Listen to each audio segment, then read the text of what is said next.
selamat siang semua. Siang, Selamat Kalina. siang, Kak. Salam. Terima kasih yang sudah hadir tepat waktu. Halo Ya, Kak Rizka, halo Kak Uki, Kak Nurul. Gimana nih kabarnya? Alhamdulillah.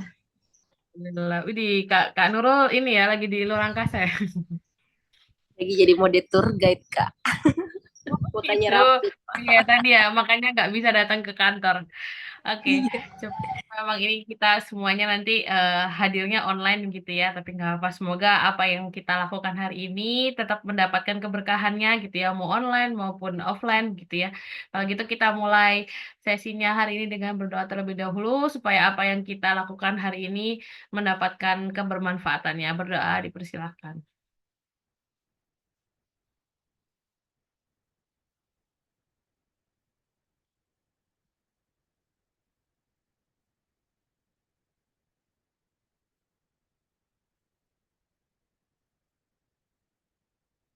Oke, berdoa dicukupkan. Lanjut langsung saja ya, teman-teman. Tema hari ini ngaji damai pasca Ramadan. Temanya mengenai makna geser, makna kemenangan. Apakah kita termasuk yang menang gitu ya? Dengan pemateri yang masih sama gitu bersama dengan Kak Terry Algifari, kita sama-sama akan berdiskusi terkait makna kemenangan yang kita dapatkan masing-masing seperti itu. Izin untuk share informasi tentang Kita Bhinneka gitu ya, teman-teman. Mungkin ada yang sudah tahu, ada yang belum. Kita Bhinneka adalah organisasi masyarakat sipil yang bergerak di bidang pendidikan perdamaian dan tahun ini sudah hampir 8 tahun gitu ya berjalan dengan 7.500 penerima manfaat lebih dan memasuki angkatan 9 GOP-nya dan tahun ini akan membuka kembali GOP angkatan ke-10 seperti itu dan yang tergambarkan ada sejak dari 2016 sampai 2024 kita sudah berkolaborasi dengan berbagai macam sektor gitu ya, lintas sektor dan OMS lainnya tentunya. Seperti itu. Nah, seperti tadi di awal saya sampaikan, kita hari ini mau membahas tentang makna kemenangan. Nah, sebelum kita masuk ke materi, oh, saya jelaskan dulu ya outcome-nya hari ini. Outcome hari ini ada 3 hal. Harapannya kita bisa menyegarkan pemahaman tentang konsep kemenangan pasca Ramadan dalam konteks spiritual dan personal.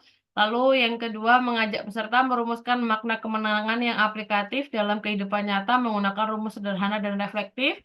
Dan yang terakhir, memperkenalkan kerangka berpikir yang dapat membantu mempertahankan nilai-nilai Ramadan di luar bulan suci Ramadan. Nah, tadi bocorannya kemarin Kak Tini juga menyampaikan ya kalau ini adalah rumus baru gitu ya. Mungkin teman-teman GOP belum pernah di-share gitu ya sama Kak Tini. Nah, ini hari ini kita mau share rumus baru. Jadi agendanya kita yang pertama nanti sama-sama mengisi polling gitu ya, give your win rate. Terus yang kedua bahas tentang kemenangan sejati itu seperti apa. Terus ketiga bedah rumus kemenangan dan yang terakhir sharing tentang tantangan jiwa setelah Ramadan. Itu agendanya yang akan kita lakukan langsung saja. Tadi Pak, tadi yang udah datang tepat waktu mungkin sudah ada bocorannya gitu ya. Polling-pollingnya. Nah, sekarang kita langsung aja teman-teman untuk instruksinya silakan teman-teman nanti ada polling atau ada rate, ada poll atau rate dari Zoom.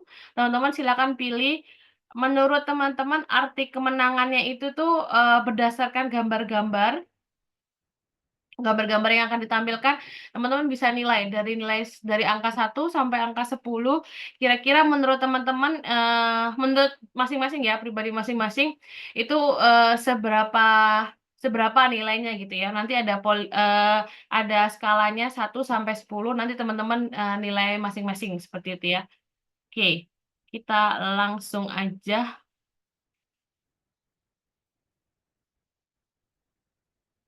launch yang pertama.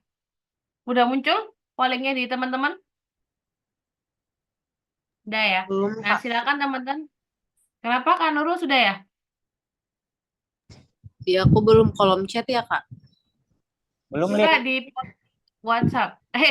Kok WhatsApp? Oh, Polling Zoom. Biasanya muncul langsung. Ini sudah aku launch. Oh, ini nih. Belum. Sudah. Kalau yang ini? Ah, udah ya, udah muncul ya. Nah, ini ilustrasi ya, Mbak-mbak. Ini ilustrasi tapi pertanyaannya silakan nilai kemenanganmu. Kalau teman-teman membayangkan teman-teman itu lulus cum laude S2 dari luar negeri, kira-kira itu menurut teman-teman berapa nilai kemenangannya?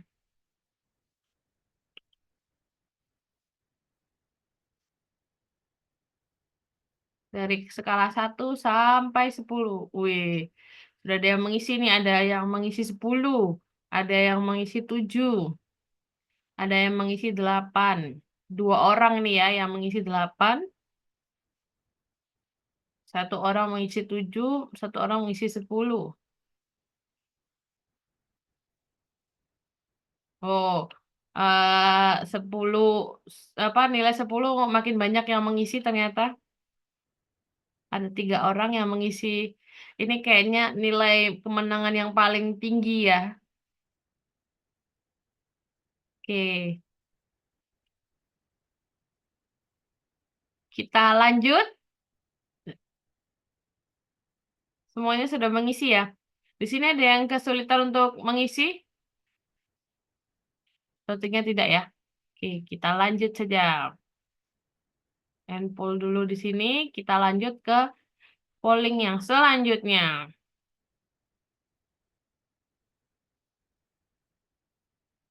Nah, nilai kemenanganmu bisa memberikan sodako ke orang yang membutuhkan walau tidak di bulan Ramadan. Oh, tipe ini. Tidak sebenarnya, teman-teman.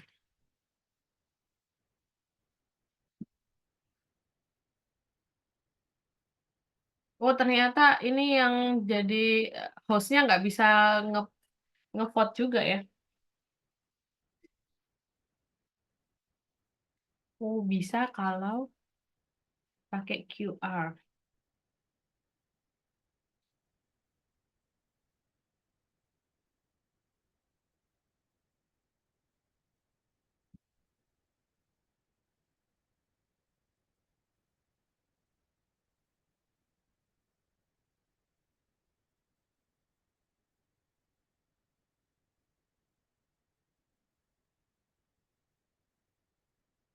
Oke, di sini eh, satu orang menjawab menilai 6. Ada yang 10, menilai 10 itu 2 orang. Ada yang 9, 1 orang. Mungkin ini deh aku mau dengar ceritanya yang ngevote 6. Yang merasa menilai menilai 6, nilai Aku Kak, kemenangannya. Rizka. Boleh, boleh Kak Rizka. Coba Kak Rizka. Ah, oke, sebelumnya saya mau sampaikan dulu terima kasih. Ternyata dari semua polling nilaiku terendah. Kenapa saya ambil 6? Dari pollingnya kan kayak seberapa rate kemenanganmu untuk sedekah di luar bulan suci Ramadan. Hmm. Eh, Sejujurnya saya merasa masih sangat kurang di bagian ini.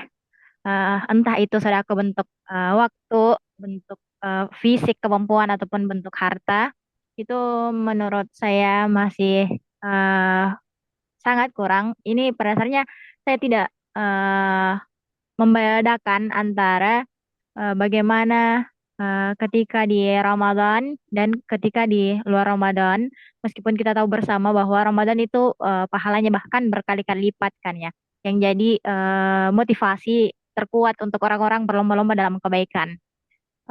Namun di satu sisi saya sendiri, saya masih merasa sangat kurang akan itu.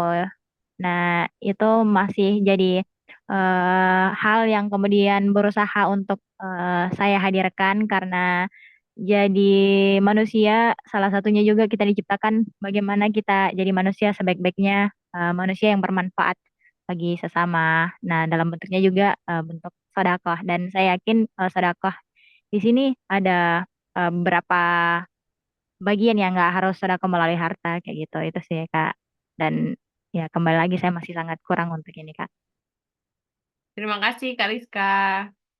Ini yang barusan hadir, ini teman-teman kita lagi menilai kemenanganmu gitu ya. Di sini ada gambar orang yang sodako gitu. Kira-kira silakan teman-teman menilai menurut teman-teman itu seberapa banyak kemenangannya gitu dari 1 sampai 10. Sodako di luar bulan Ramadan itu menurut teman-teman termasuk kemenangan bagi teman-teman atau seperti apa? Nah, oke. Di sini ada 3 orang yang jawab 10, menilai 10. Boleh dong share salah satu di antaranya.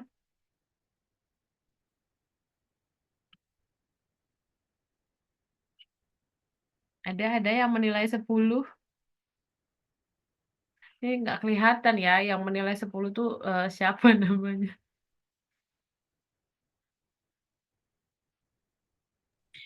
Aku Kak, aku tadi isi Ya kan, 10. Kak. Oh itu Kak Doris saja dulu. Oh iya sudah. Kak Nuris, silakan. Kak Nuris kenapa menilai 10? Yang kasih sedekah tadi ya, Kak. Hmm, Kenapa aku nilai 10? Karena aku punya mimpi. Aku tuh pengen bisa setiap hari ngasih sesuatu ke orang lain, apapun itu. Dan itu kayak aku nggak mau mikirin jumlahnya, aduh ini kemahalan, aduh ini boros dan sebagainya. Jadi ketika pertanyaannya seperti itu memang sangat relate sekali dan itu salah satu goals aku dalam mengejar karir aku ya, supaya bisa lebih kaya dan bisa lebih banyak memberi. Insya Allah. jadi Kak Nuris menilai 10 gitu ya. Bisa sodako kapanpun yang diinginkan, itu menjadi kemenangan gitu ya, Kak. Oke, terima kasih Kak Nuris. Ini mohon maaf, disclaimer dulu nih, saya kalau ngomong agak sulit teman-teman.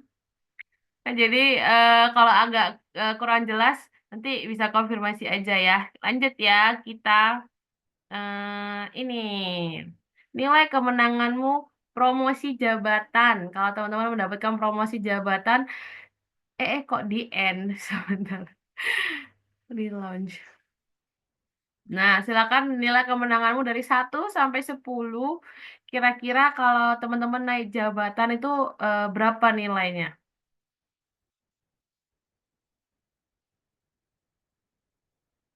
Ya Allah, di sini ada nulis 5.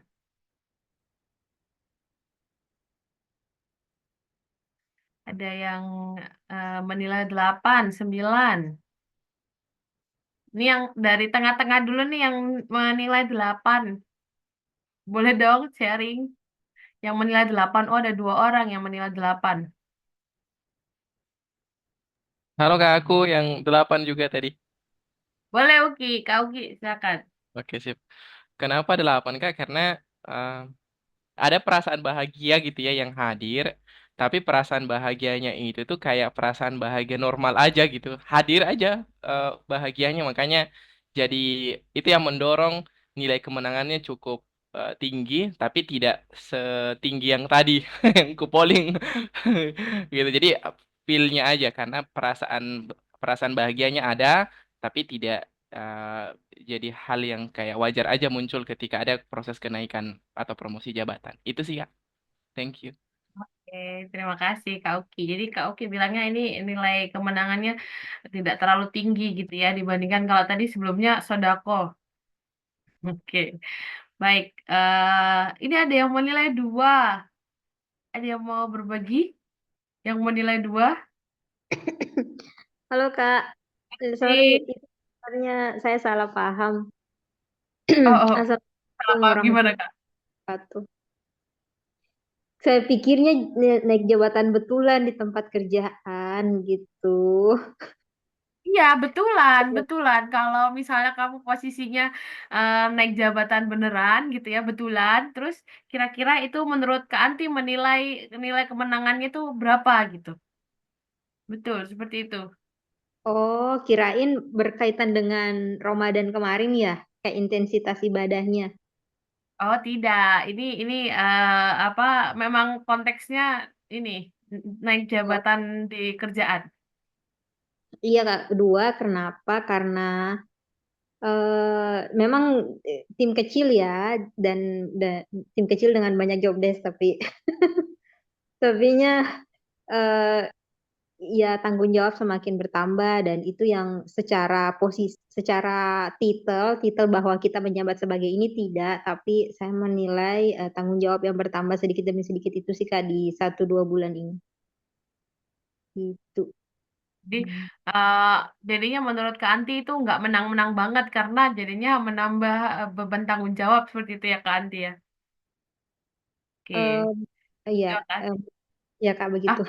mau tambah Bisa. tambahannya nggak Kak? Bukan menang-menang banget sih Kak, jadinya eh, mem- menambah amanah itu, kayak tanggung jawab atau amanat bertambah itu bukan sebuah kemenangan bagi saya, tapi apa ya, sebuah break, apa, dinding yang mesti dipecah gitu Kak, kayak tantangan gitu. Yang memang next step-nya gitu ya, maunya ada pencapaian gitu, tapi bukan bukan menang itu yang sebenarnya Kak Anti harapkan gitu ya. Iya Oke, benar. Nah, terima kasih Kak Anti. Selanjutnya, nilai kemenanganmu dapat menjaga sholat dengan istiqomah. Istiqomah, silakan teman-teman. Oh, ada yang langsung menilai 10. Oh, 4 orang menilai ini kemenangan yang eh, tinggi gitu ya.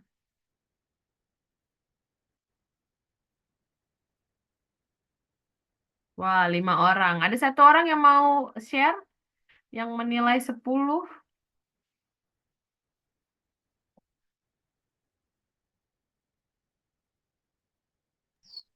Aku, aku deh Kak. Boleh Kak Nuri, Kak Nurul.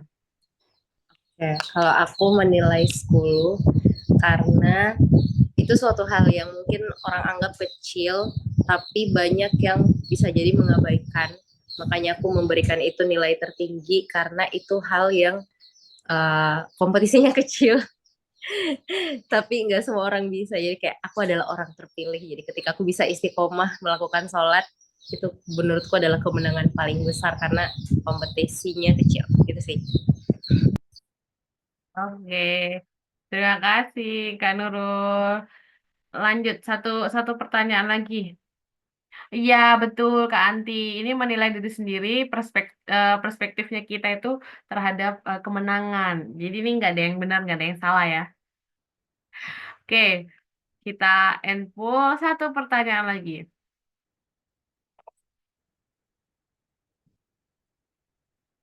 Lunch. Seberapa menangnya teman-teman bisa saling memaafkan terutama terhadap orang-orang yang menzalimi teman-teman.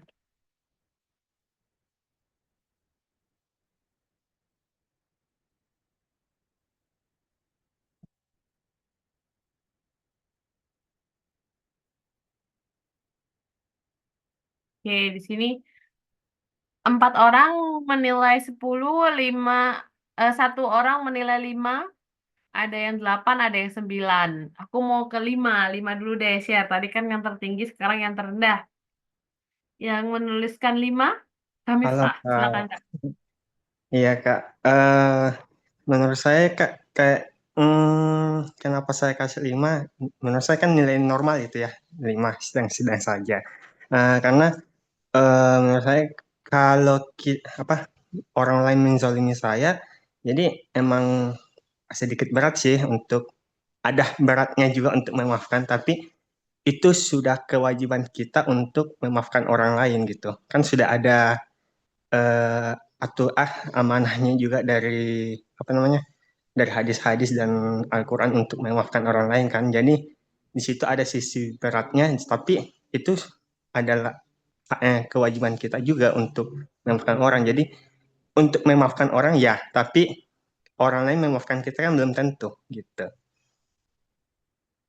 Oke, baik. Terima kasih Kak Miftah. Beratnya ini ya, karena itu jadi kewajiban gitu ya. Jadi kita harus memaafkan gitu ya.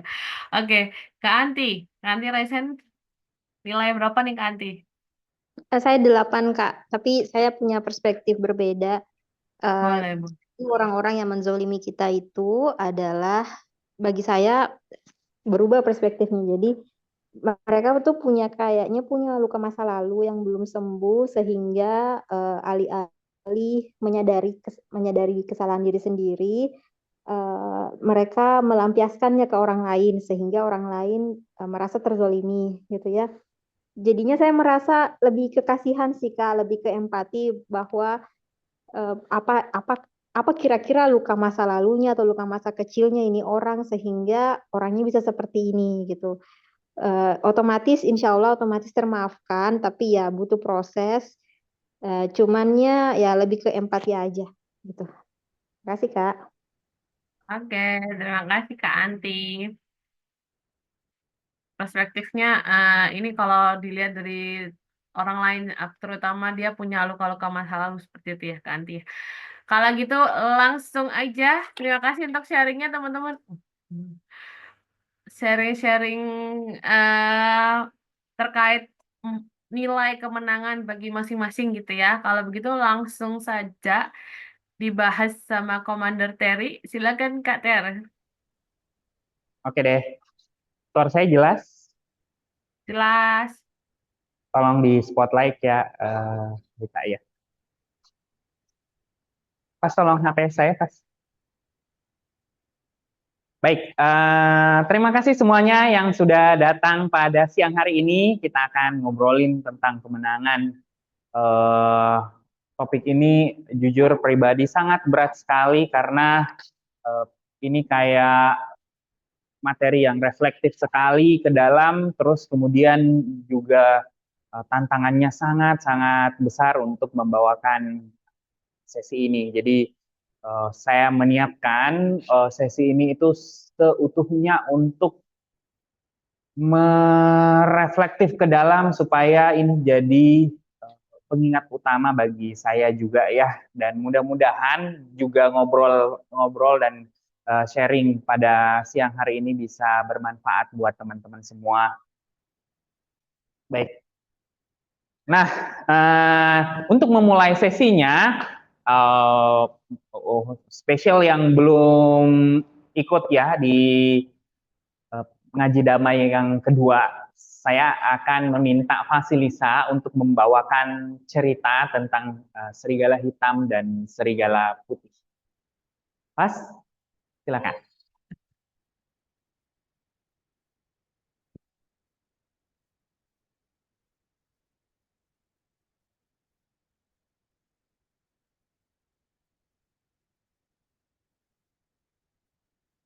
Selamat siang semuanya.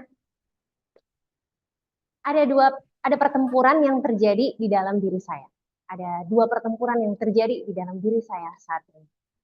Pertempuran antara serigala hitam dan serigala putih. Serigala hitam adalah rasa cemburu, iri hati, marah, kecewaan, putus asa, hilang harapan, merasa rendah diri dari orang lain, merasa lebih tinggi dari orang lain, merasa tidak peduli, tidak mau melakukan apa-apa. Sebaliknya, serigala putih adalah kebahagiaan, ketenangan, keteduhan, kesabaran, kebaikan hati, keinginan untuk berbuat lebih baik, keceriaan, keringanan hati untuk berbagi, cinta, dan harapan. Pertempuran itu sekarang berlangsung di dalam diri saya dan juga di dalam diri kalian. Di dalam diri setiap kita. Pertanyaannya, serigala mana yang menang? Menurut teman-teman, serigala mana yang menang? Serigala hitam atau serigala yang putih? Boleh ditulis di kolom chatnya atau boleh langsung disampaikan. Serigala hitam atau serigala putih? Gimana? Oh, ada di Zoom chat. Tunggu sebentar.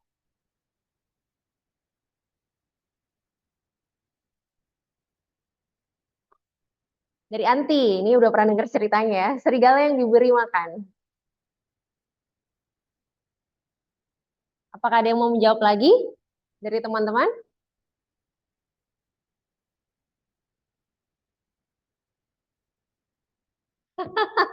Aman Anti, aman Anti. Iya, seperti kata Anti ya. Jadi serigala yang menang adalah serigala yang diberi makan.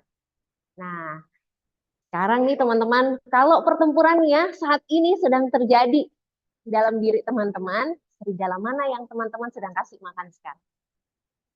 Itu dia ceritanya, serigala hitam dan serigala putih. Terima kasih, saya kembalikan ke Terry.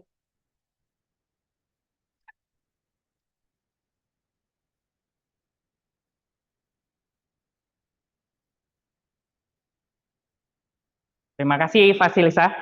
Serigala hitam dan serigala putih itu memang betul-betul nyata ya terjadi dalam diri kita. Serigala putih ketika dikasih makan akan berbuah kepada perilaku-perilaku yang membawa kita ke takwa. Ini kita sudah bahas kemarin, berdamai dengan masa kini.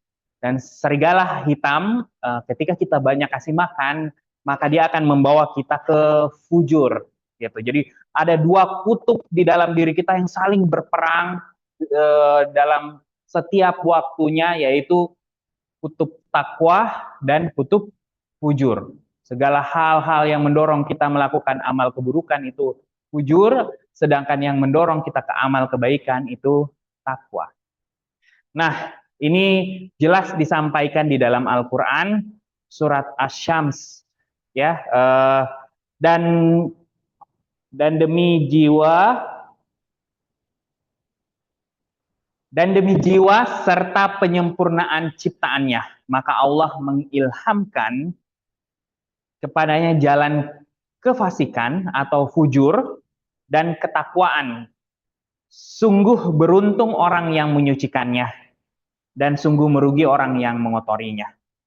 Berarti ini pertentangan yang kita lakukan setiap waktunya, dan kita bahas di sesi Berdengaji Damai 2 bahwa berdamai dengan masa kini itu berdamai dengan pilihan-pilihan yang kita ambil, apakah kita beri makan si serigala putihnya atau serigala hitamnya di detik ini dan di saat ini, di here and now. Nah, mari kita bahas kemenangan sejati. Berlandaskan itu, maka kemenangan sejati adalah kemenangan ketika si takwa ini, ketika kita kasih makan si serigala putih itu berbuah hasil dan lain sebagainya, dan akhirnya berbuah ke perilaku-perilaku kebaikan. Dan sebaliknya ketika kita memberi makan serigala hitam akan berbuah perilaku-perilaku keburukan. Nah, nantinya di hari akhir, ketika nanti kita akan ada masa di mana kita akan ada hari keadilan, bahwa semua apa yang kita lakukan, semua apa yang baik itu baik ataupun buruk itu semua ditimbang, dan disinilah kemenangannya sebenarnya. Kalau seandainya timbangan kebaikannya kita melebihi beratnya atau nilainya daripada timbangan keburukan, inilah sebenarnya kemenangan. Timbangan ini disampaikan di surah Al-A'raf ayat 8-9. Timbangan pada hari itu adalah kebenaran. Maka barang siapa berat timbangannya dengan amal kebaikan, maka mereka itulah orang-orang yang beruntung. Dan barang siapa yang ringan timbangannya, mereka itulah orang-orang yang merugikan dirinya sendiri. Jadi ketika kita menang, kita beruntung. Dan ketika kita kalah di sini, maka kita adalah orang-orang yang merugi. Jadi sebenarnya pertentangan kemenangan ini ada di good deeds atau pertarungan amalan-amalan kebaikan kita melawan amalan-amalan keburukan kita. Si serigala putih dalam diri kita dan serigala hitam yang melekat di dalam jiwanya kita masing-masing. Nah, Ini ada referensi lagi dari surah Al-Qari'ah yang berartinya, adapun orang yang berat timbangan amal baik, maka dia dalam kehidupan yang memuaskan. Dan adapun orang yang ringan timbangannya, maka kembalinya adalah di hawiyah. Dan tahukah kamu apakah hawiyah itu? Itulah api yang sangat panas. Jadi salah satu nama neraka ya si hawiyah ini. Dan ketika timbangan keburukannya lebih berat, maka dia akan kembali ke hawiyah. Nah, di surat Al-Imran ayat 185 disampaikan, barang siapa yang dijauhkan dari neraka, dimasukkan ke dalam surga, maka sesungguhnya dia telah menang. Jadi narasi kemenangan ini adalah narasi di sini nih. Karena disitulah, momen itulah momen penentuan apakah kita akan masuk ke dalam surganya atau masuk ke dalam nerakanya. Seperti itu. Nah, tentunya saya yakin semua dari kita nggak ada yang bercita-cita kalah dalam peperangan perjuangan ini. Kita semua pasti mau menang dan salah satu harapannya adalah masuk ke dalam surga. Namun kalau dibayangkan ya, bayangan teman-teman, apa sih yang dibayangkan ada di surga sehingga kita tuh tertarik gitu untuk masuk ke dalamnya gitu. Selain misalnya bebas dari hukuman-hukuman di neraka pastinya, tapi apa sebenarnya faktor penarik utamanya ya? Boleh di chat apa yang kalian bayangkan ada di surga? Boleh, silakan.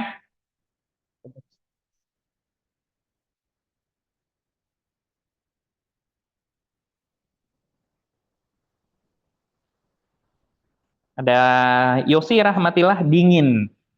Yosi boleh sampaikan kenapa membayangkan di sana dingin? Assalamualaikum teman-teman semua. Waalaikumsalam. Karena deskripsinya neraka tuh kan panas tuh Kak. Berarti surganya. Baik, siap. Jadi lawannya ya, lawannya. Thank you, terima kasih banyak. Keinginan semua terpenuhi dari Uki, ketenangan, kebutuhan terpenuhi, berkumpul dengan orang yang dicintai. By the way, coba ini sama-sama kita cari ya. Di neraka memang selalu narasi yang kita dengarkan itu panas, tapi ada neraka yang cold ya, yang dingin sekali, bahkan itu siksanya datang dari dingin gitu ya.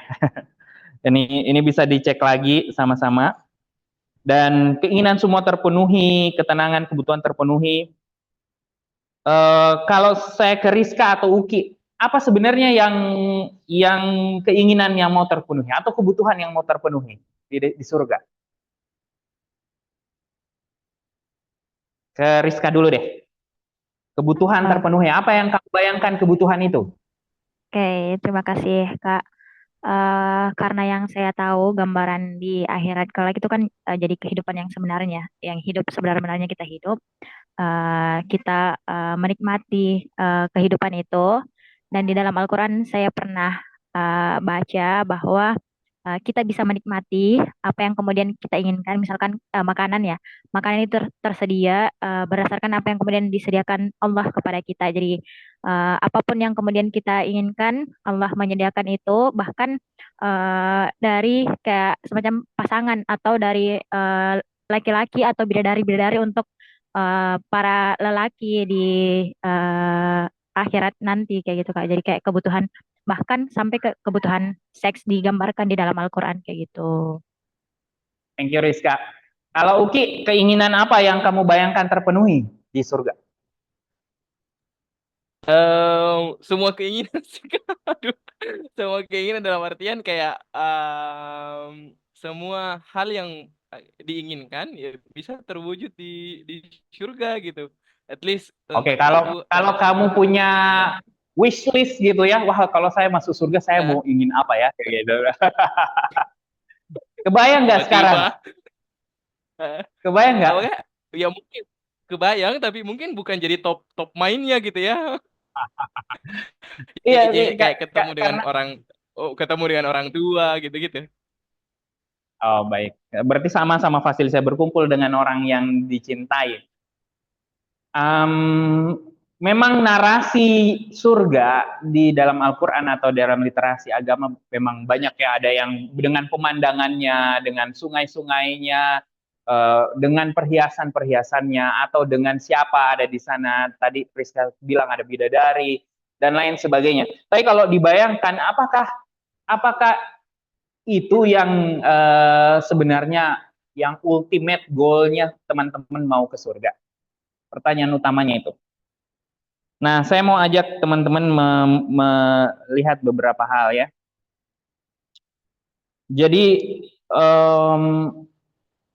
di surga itu ada satu kesempatan yang sangat berharga yang diberikan oleh Tuhan kepada hamba-hambanya, gitu. Apa itu? Adalah kesempatan untuk melihat Tuhannya. Di surat Al-Qiyamah 22-23, wajah orang mukmin pada hari itu berseri-seri. Kepada Tuhannya mereka melihat. Berarti pada saat itu dia melihat Tuhannya. Dan dia berseri-seri melihat Tuhannya, dan karena begitu nikmatnya melihat Tuhannya. Dari hadis riwayat Muslim 181. Ketika penghuni masuk surga, setelah masuk di dalamnya, Allah berfirman, apa kalian menginginkan sesuatu yang lebih dari yang tadi yang sudah disampaikan Rizka, disampaikan Uki, gitu ya, disampaikan teman-teman di chat?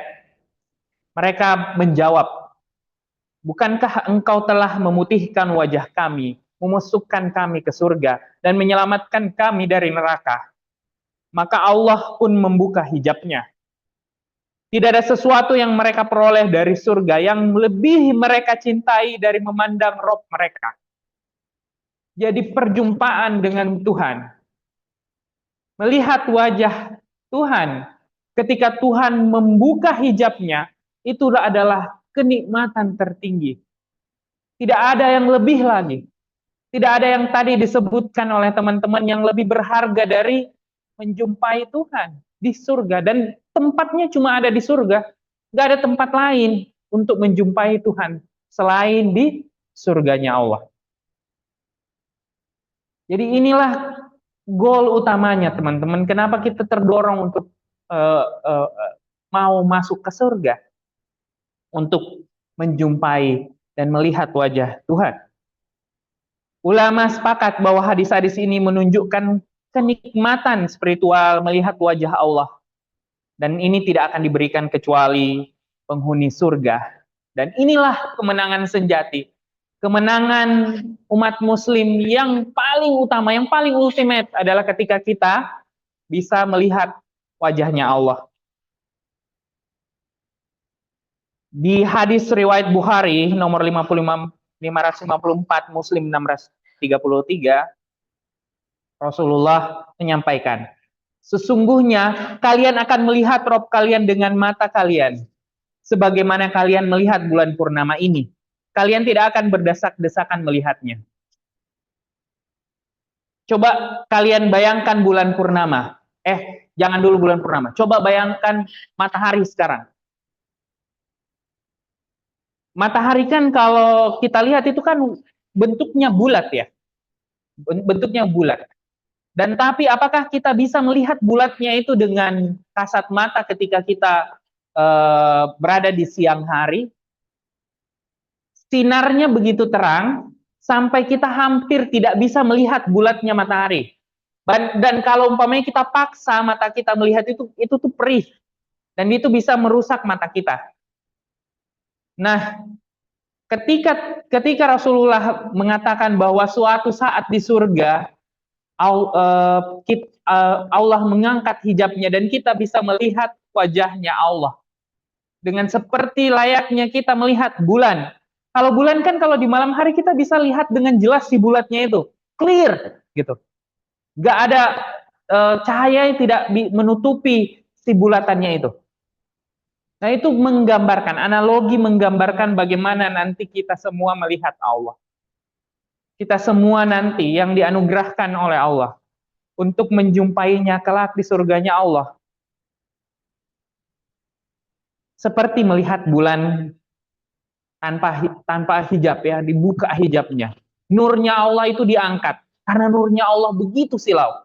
Satu-satunya orang yang paling dekat dengan Allah, yang bercakap dengan Allah dan menjumpainya, adalah Nabi Muhammad pada saat Isra Miraj. Dia di Sidratul Muntaha. Tapi di situ Rasulullah tidak menjumpai Allah sepenuhnya. Kenapa? Karena ada nurnya Allah yang begitu bersinar, begitu terang sampai Allah tidak bisa, sampai Nabi Muhammad tidak bisa melihat Allah Subhanahu wa taala. Jadi kemenangan sejati adalah melihat wajah Allah Subhanahu wa taala kelak nanti di surga. Inilah tujuan utamanya. Inilah ultimate goal-nya. Inilah landasan apa yang kita lakukan untuk melakukan perilaku-perilaku amal baik, ketakwaan kita niatkan untuk menjumpai Allah kelak nanti di surga. Ya betul, ketika kita melakukan amalan baik itu akan ada banyak janji-janji Tuhan yang akan diberikan. Seperti yang mungkin teman-teman bayangkan tadi atau dijanjikan Allah di dalam Al-Quran.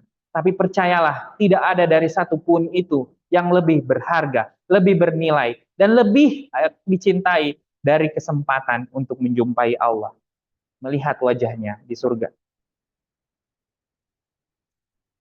Di dalam surah Al-Kahfi, barang siapa mengharap perjumpaan dengan Tuhannya, maka hendaknya dia mengerjakan amal yang soleh. Janganlah dia mempersekutukan seorang pun dalam beribadah kepada Tuhannya. Jadi mengerjakan amal soleh itu tadi ya, kasih makan serigala putih, memilih pilihan-pilihan baik, sehingga diri kita melakukan perilaku-perilaku positif, good deeds tadi. Terus tambahan tadi ya, tidak boleh mensekutukan Tuhan, tidak boleh mensyarikatkan, tidak boleh menduakan dia di dalam hal itu. Jadi salah satu prinsipal kalau mau ketemu dengan Tuhan, mau ke surga dan ketemu dengan Tuhan, nggak boleh diserikatkan, nggak boleh diduakan, nggak boleh ada yang menganggap ada kekuatan sebanding dengan kekuatannya, ada sesuatu yang membatasi kekuatan Tuhan. Di surat Al-Ankabut, barang siapa mengharap pertemuan dengan Allah, maka sesungguhnya waktu yang dijanjikan Allah pasti datang, dan dia maha mendengar lagi maha mengetahui. Jadi ketika dia jadi tujuan utama, idealnya jiwa kita ini punya kerinduan, berharapan perjumpaan dengan Tuhan. Surah Al-Baqarah ayat 46, yaitu orang-orang yang yakin, ada keyakinan di dalam dirinya, bahwa mereka akan menemui Tuhannya, dan bahwa mereka akan kembali kepadanya. Ada keyakinan dalam diri kita, bahwa kita insya Allah akan bertemu dengan Allah, akan bertemu dengan Tuhan, dan kita akan mempertanggungjawabkan semuanya di hadapannya. Di dalam surat Al-Insyiqaq ayat 6, wahai manusia, sesungguhnya kamu telah bekerja keras menuju Tuhanmu, maka kamu akan menemuinya. Ketika kita memberi makan serigala putih, berperilaku banyak good deeds ya, mencegah perilaku buruk itu, dan mencapai kemenangan, maka percayalah, ketika kita bekerja keras melakukan itu semua, insya Allah kita kelak akan menemuinya. Itu harapan, tujuannya, doanya, dan tentu berat. Ya, ini sangat-sangat berat. Perjuangan yang sulit, perjuangan yang sangat berat. Mengatur serigala hitam yang ada di dalam diri kita begitu berat. Kita udah bahas kemarin bagaimana serigala hitam itu mewujud ke dalam jiwa-jiwa kita. Ada tumos, ada epitomea, ada logistikon, ada kolbu di dalam diri kita, yang kemudian itu semua bergerak. Ada kutub putihnya, ada kutub serigala putihnya, ada kutub takwanya, ada kutub fujurnya, dan itulah yang berperang, senantiasa saling berperang di dalam diri kita. Nah, sekarang kita akan menurunkan sedikit dalam konteks Ramadan. Terus bagaimana kemenangan di Ramadan? Semua perilaku baik. Kemarin kita juga sudah bahas ya di dalam ngaji damai yang kedua bahwa pada Ramadan kita diberikan privilege untuk jiwa kita bisa memilih lebih baik pilihan-pilihan yang membawa kita memberi makan serigala putih itu, memberi makan jiwa-jiwa takwanya kita, dan lebih mampu kita memilih atau menahan diri untuk tidak melakukan amalan-amalan buruk dengan tidak memberi makan serigala hitam. Good deeds ini akan berbuah, akan di reward gitu ya. Ini di dalam narasi-narasi agama ada 3 ya. Good deeds itu bisa berupa nilai pahala, bisa juga berbuah penghapus dosa, dan biasanya tidak dinarasikan nilai pahala dan penghapus dosa, tapi dia dinarasikan ganjaran hadiah yang akan diberikan Tuhan. Janji Tuhan terhadap orang-orang yang melaksanakan A atau melaksanakan B, melaksanakan C. Seperti itu. Di dalam hadis riwayat Bukhari, jika hambaku berniat melakukan keburukan, jangan kalian tulus dahulu sampai ia melakukannya. Oh, ini hadis qudsi, ini seolah-olah bukan seolah-olah ya, ini Allah yang menyampaikannya, tapi bukan lewat ayat Quran. Jadi ini disampaikan ke Jibril menyampaikannya kepada Rasulullah. Jika hambaku berniat melakukan keburukan, jangan kalian tulis dulu sampai ia melakukannya. Jika ia melakukannya, berarti ini Allah sedang berbicara dengan malaikat ya. Jika ia melakukannya, tulislah sebagai satu keburukan. Berarti ada satu kuantifikasi keburukan. Tapi jika ia meninggalkannya karena aku, tulislah satu kebaikan. Jika ia berniat melakukan kebaikan, namun tidak melakukannya, tuliskan satu kebaikan. Jika ia melakukannya, tulislah 10 kebaikan. Jadi amalan-amalan kebaikan yang kita lakukan itu pada dasarnya multiply 10. Apapun itu. Secara umum konsepnya seperti itu. Jadi kuantifikasinya 10. Nah, mari kita contoh ya. Kalau umpamanya sholat yang kita lakukan itu good deeds gitu ya, dikali 10. Saya nggak tahu bagaimana perhitungannya. Apakah 1 rakaat 10, 2 rakaat 20, dan lain sebagainya. Wallahu alam. Tapi misalnya itu anggaplah 1 rakaat 10 gitu ya. Berarti itu dikali 10. Dan ketika dia sholat berjamaah, itu dilipatkan derajatnya. Kalau di sholat sholatnya di Masjidil Haram, itu dikali lipatkan 100.000 kali. Kalau di Nabawi 1000 kali. Kalau Masjidil Aqsa 500 kali. Ini menandakan bahwa good deeds itu nanti berupa nilai, karena kan ditimbang ya, harus kuantifikasi begitu. Dan nanti akan ada nilainya. Nah ini kalau syarat rawatib 12 rakaat itu dibangunkan rumah di surga. Ini hadiah tadi ya, tidak dinarasikan sebagai pahala. Ada pahalanya tapi nggak disampaikan detailnya, tapi hadiahnya ada di rumah di surga. Percayalah pasti ada nilai pahalanya, nggak mungkin nggak ada gitu. Salat malam misalnya diampuni dosanya, sholat 2 rakaat dicatat sedekah gitu ya. Salat sunat syuruk seperti haji dan umrah sempurna yang disampaikan oleh Rasulullah. Ini kalau baca Quran 1 huruf ya, 10 pahala. 1 hurufnya alif 10, lam 10, mim 10, jadi 30. Gitu ya. Bismillahirrahmanirrahim berapa huruf tuh? Berarti nanti dikalikan 10.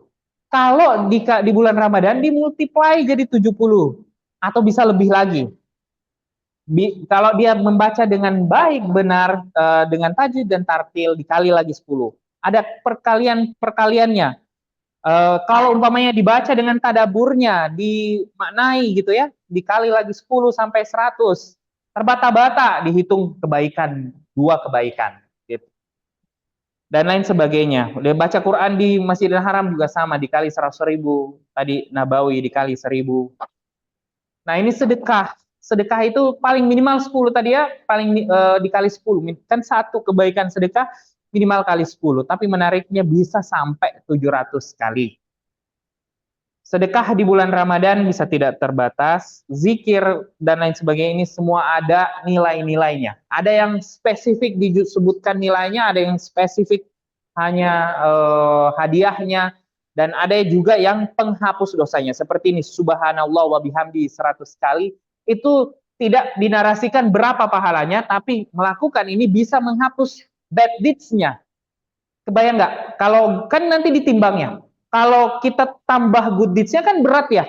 Tapi kalau dikurangi bad deeds-nya itu juga tambah berat, tambah apa ya? Tambah ringan si bad deeds-nya, sehingga good deeds-nya jadi tambah apa istilahnya? Nyimpang ke kanan lah, kayak seperti itu. Nah, itu adalah amalan-amalan di luar bulan Ramadan. Bagaimana menilai amal puasa di bulan Ramadan? Mari kita lihat. Pada dasarnya, amalan sunnah di Ramadan itu nilainya seperti amalan wajib. Amalan wajib nilainya seperti 70 kali lipat amalan wajib di bulan lain. Jadi bayangkan itu tadi normalnya 10, baca Quran 1 huruf, terus kalau di ini dikali 70 gitu. Yang tadi ya ada sempat tadi sebelumnya dikali 70. Tapi apakah itu semua amalan? Ya, yes, di amalan wajib aja sholat berarti dikali 70 kali lipat. Nah, kemudian di hadis riwayat Bukhari dan Muslim diriwayatkan Rasulullah berkata, meriwayatkan, barang siapa yang berpuasa di bulan Ramadan karena iman dan mengharap pahala dari Allah, maka diampuni dosa-dosanya yang telah lalu. Nah, ini adalah hadis yang akan kita bedah cukup dalam ya. Coba perhatikan baik-baik. Barang siapa yang berpuasa di bulan Ramadan karena iman dan mengharapkan pahala dari Allah, maka diampuni dosa-dosanya yang telah lalu. Dari ini kita lihat ada beberapa komponen. 3 komponen lah ya. Pertama, ada amalan baik yang dilakukan, ada good deeds yang dilakukan. Apa itu? Puasa. Yang kedua, ada iman, ada faith, ada keyakinan. Ada keyakinan bahwa ini saya lakukan untuk menjumpai Tuhanku nanti. Maka itu ada keyakinan yang besar untuk melakukannya. Dan yang ketiga, ada mengharap pahala dari Allah, gitu ya. Nah, janjinya Tuhan yang untuk dalam puasa itu adalah ya, faith, deeds, good deeds, pure intention for Allah. Pure, kemurnian, niat hanya kepada Allah. Gitu. 3 ini, kalau 3 kuncinya ini kita pegang, apa janjinya Tuhan? Janjinya Tuhan adalah sins kali 0. Gitu ya. Kata di narasinya, maka diampuni dosa-dosanya yang telah lalu. Dari dosa-dosa kita kepada Allah dikali 0. Nah, tapi ada catatan ulama di sini ya. Sins-nya ini sins yang ke Allah, karena ada dosa kepada manusia. Makanya pada saat kita selesai Lebaran, itu diperintahkan atau dianjurkan untuk saling memaafkan sesama manusia, supaya menyempurnakan ampunan dari Allah. Gitu. Saya ulang ya, jadi faith, good deeds, pure intention for Allah. Good deeds itu maksudnya puasa, ini akan berbuah sins kali 0 sama dengan 0.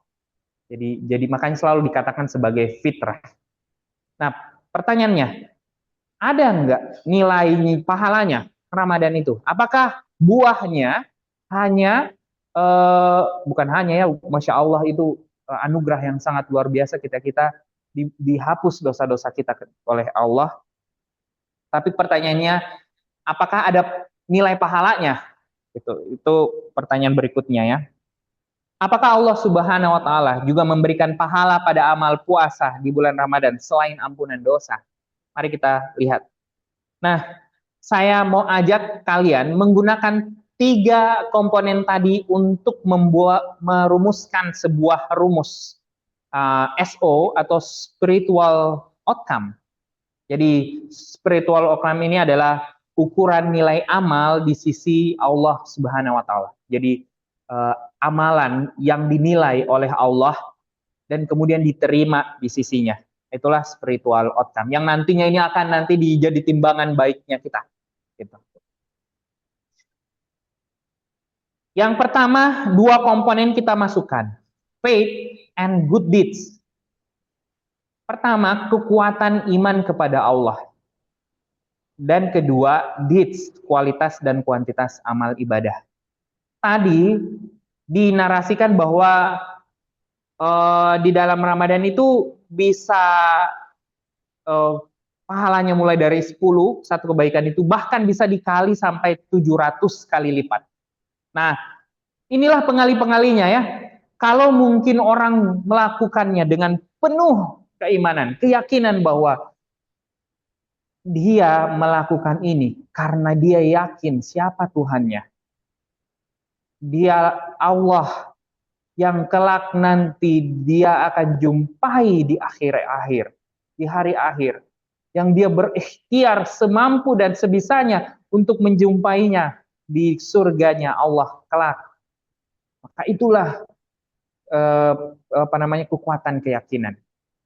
Kekuatan keyakinan bahwa segala yang buruk yang terjadi di masa lalu adalah bagian dari proses untuk menerima takdirnya, meyakini takdir yang kita bahas di ngaji damai kemarin. Dan masa depan begitu tidak pasti, maka kita perlu berprasangka baik sama Tuhan walaupun sekarang lagi buruk sekali kesulitan yang kita hadapi. Itu begitu semua keyakinan. Berdamai dengan masa kini itu bagian dari berdamai dengan takdir. Dan bagian yang kita bahas hari ini adalah bagian keyakinan tentang hari akhir. Keyakinan bahwa kita betul-betul akan berjumpa nanti dengan Allah. Kita akan berjumpa dengannya. Akan diangkat hijabnya Allah. Dan kita akan berjumpa dengannya. Dan ketika kita yakin dengan sepenuhnya bahwa insya Allah kita dapat, insya Allah ada Allah yang kita yakini, yang kita sembah, yang kita tuju untuk nantinya. Maka itulah pengalinya jadi lebih besar sampai bisa 700 kali. Deeds-nya kan bisa lebih banyak ya. Umpamanya orang ada yang Ramadannya misalnya Al-Qur'annya 1 hari 1 juz, ada yang 2 juz, ada yang 3 juz, ada 4 juz, ada 5 juz, ada yang berjuz-juz gitu ya. Otomatis antara yang 1 juz yang banyak juz, otomatis yang good deeds-nya lebih banyak, akan lebih banyak pahalanya. Gitu ya. Apalagi bukan hanya banyak ya, ada kualitas juga yang akan diukur. Otomatis orang yang tidak pernah tidak pernah tarawih di dalam Ramadannya pasti sangat berbeda dengan orang yang full tarawihnya pada saat Ramadannya. Seperti itu. Nah, maka fungsinya jadi berbanding lurus. Fungsi pengali dan berbanding lurus. Semakin tinggi nilai F-nya, maka spiritual outcome-nya makin besar. Semakin besar good deeds yang dilakukan, maka spiritual outcome-nya makin besar. Kita kasih contoh, misalnya 10, ya kayak tadi ya, minimal faith-nya 10, dan deeds-nya tadi itu dia 7, terus dikali 10, 70, ini dapat 700. Gitu. Ini contohnya. Nah, berikutnya, kita masukkan pure intention for Allah. Bagaimana memasukkan rumusan ini? Apakah dia fungsinya berbanding lurus? Apakah dia dikali? Misalnya, kalau kita masukkan dikali ya, berarti semakin dia besar ketulusannya, niatnya sepenuhnya sama Allah itu, berarti dia dikali. Gitu ya, jadi pengali. Jadi tadi kalau 10 kali 70 umpamanya dikali 100 jadi 7.000 dan lain sebagainya, ya bisa aja kayak seperti itu kalau fungsinya seperti ini. Tapi saya mau mengajak teman-teman untuk memahami lebih baik lagi tentang pure intention for Allah. Saya akan menyandingkan ya pure intention for Allah ini itu kan sama aja dengan keikhlasan dalam melakukan amal ibadah. Nah, saya ganti narasinya pure intention ke Allah ini sama aja dengan IOTG, interest other than God, kepentingan selain Allah yang menyusup dalam niat dan dalam amal-amalan kita. Kalau ingat tadi hadisnya, yang dia melakukannya sepenuhnya mengharapkan pahala dari Allah, maka ini tidak ada intention lain selain itu, selain mengharapkan pahala dari Allah. selain mengharapkan perjumpaan dengan Allah. Gitu. Karena lewat pahala itulah nanti kita bisa berjumpa, kita bisa masuk surga, dan kita masuk surga bisa berjumpa dengan Allah. Nah, apa bedanya? Kalau pure intention for Allah, anggaplah semakin tulus dia, nilainya makin besar. Tapi kalau OTG enggak, semakin tulus, makin gak ada interest, maka dia semakin kecil. Gitu. Jadi ini bedanya. Kenapa pada rumus ini kita lebih menggunakan IOTG? Supaya apa? Supaya nanti rumusnya nanti semakin kita tulus maka semakin nol, semakin kecil. Oleh karena itu, fungsi rumusnya berubah. Jadi spiritual outcome sama dengan faith dikali good deeds dibagi interest, order, dan God. Tidak ada kepentingan lain selain pada Allah. Jadi kalau umpamanya ada kepentingan lainnya dia itu makin besar nilai interestnya itu. Nilai interestnya makin besar. Gitu. Dan kalau tidak ada interestnya, maka nilainya makin kecil. Nah, saya kasih simulasi rumus. Kalau seandainya nilai interest order than God ada 10, ada nilainya 10, maka tadi 10 kali 70 dibagi 10, maka jadi nilainya 70.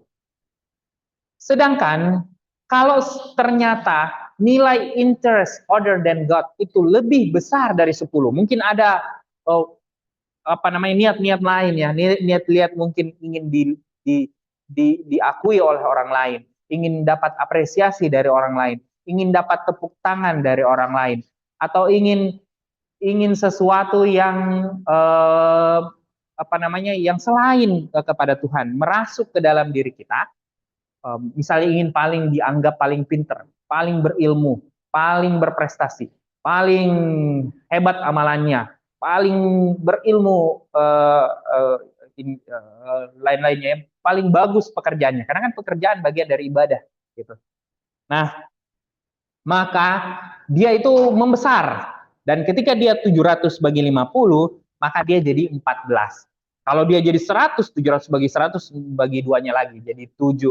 Ini tandanya semakin besar interest order than God-nya ini, maka dia bisa merusak amalan-amalan baik yang dilakukan dengan faith itu. Ini adalah unsur yang membuat seseorang bisa merugi, gitu. Bisa merugi di dalamnya. Karena ada narasi-narasi kan, kalau misalnya dia ria dalam melakukan amalannya, maka nanti dia termasuk orang-orang yang bangkrut.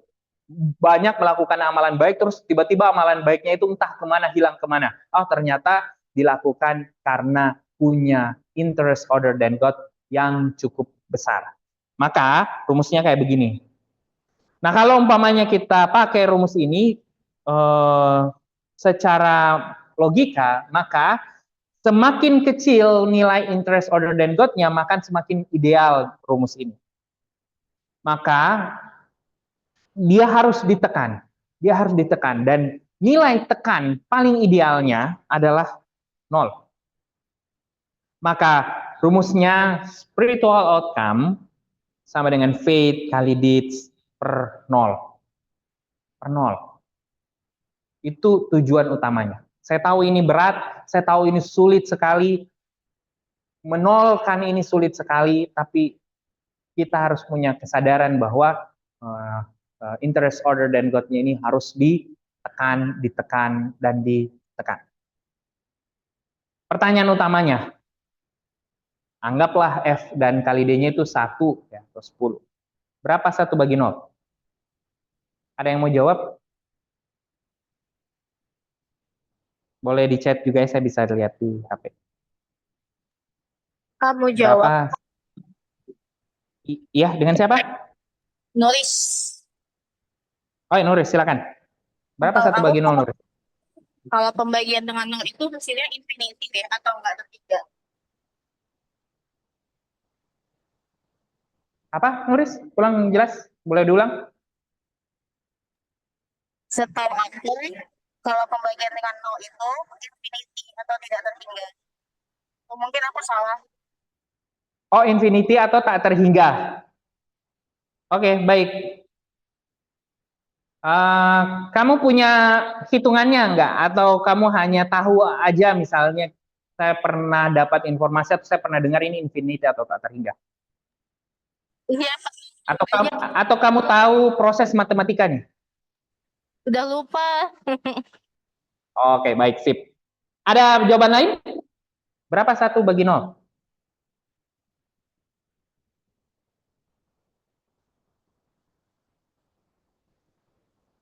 Di chat belum ada masuk.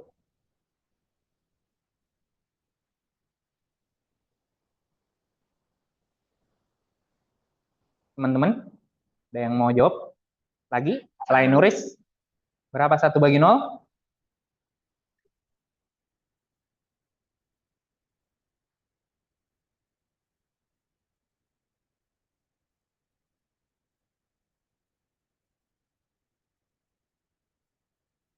Saya coba nanya-nanya deh.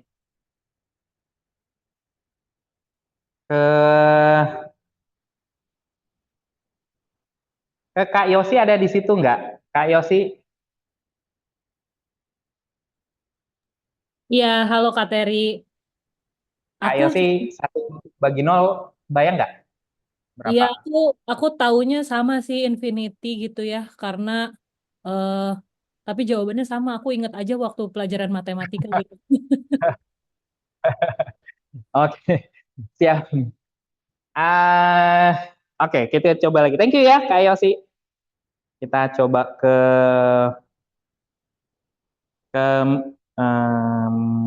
Miftah. Miftah, Kak, 1 bagi 0 berapa, Miftah, menurutmu? ya sama yang lain Kak, tak terhingga. Pengetahuan waktu SMP, SD ya, lupa. Oke, baik. Thank you, Miftah. Tapi belum kebayang juga bagaimana fungsi matematisnya. Coba Saya cek coba. Kak Jerome deh. Kenapa? Coba cek Kak Jerome. Oke, ini Rizka jawab ya, Rizka, coba Rizka, gimana tak terdefinisi maksudnya? Kalau dari sepemahamanku Kak, kalau perkalian kan ini pembagian ya 1 bagi 0, saya jawabnya tidak terdefinisi karena misal kita ambil satu pembagian 10 bagi 5, dapatnya 2. Artinya kalau kita kali 2 kali 5 itu nilainya harus sama dengan 10.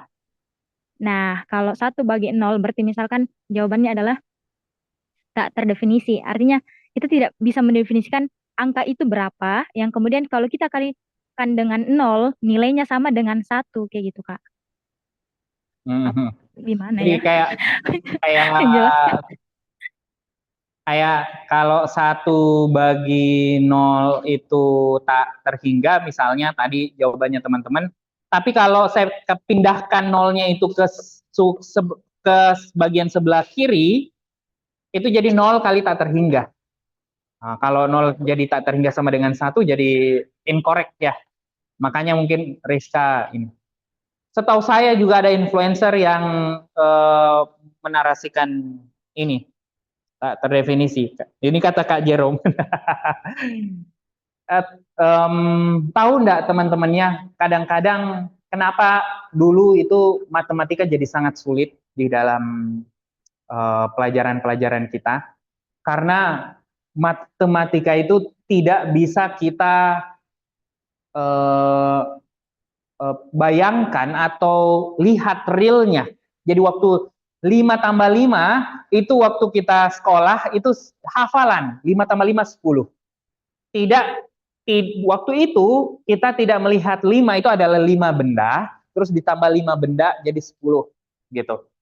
Nah, kemudian nanti ada tambah sulitnya, bagaimana dengan integral? Bagaimana dengan diferensiasi gitu ya? Bagaimana wujud nyatanya itu?